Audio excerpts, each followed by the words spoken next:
Dati pagka wala akong lakad, tulog buong araw. Pero ngayon hindi na. Kailangan ako kumilos, tangina. Bawal na ulit. Gago! Inayos ko na pala yung mga ano dyan, hinigaan ko. Pinagpag ko muna, tapos uminom ako ng tubig. Para hindi tayo hingalin bago magising. Tapos nagsipilyo.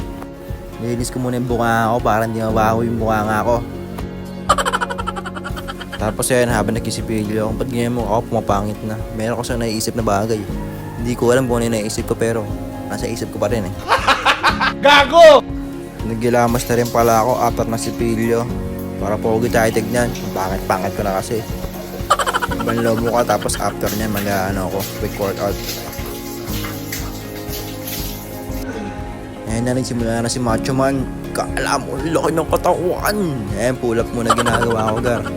Baka makarami ako dyan pero hindi talaga kaya kasi ang bigat na ng katawan ko. Nakakaapat lang ata ako dyan, 5. Umulit pa nga, kala mo talaga malakas. Ayan na, umangat na ulit. Kakayanin ko to, ayan. Pinaya ko nga. Nakaapat lang ata ako dyan. After nyan, hindi na kaya talaga. Ayan na, next na yung pandesal move. Kailangan ng pandesal para magmukhang maganda katawan. Ito hindi ko alam to. Tapos after nyan, push up na, gar. Ayan. Palakasan lang push up. Makakasampo lang ata ako dyan. Wala akong lakad ngayon, guys. Sa totoo lang. Pero kasi talaga, ayoko yung walang ginagawa. Lalo pagka wala akong lakad.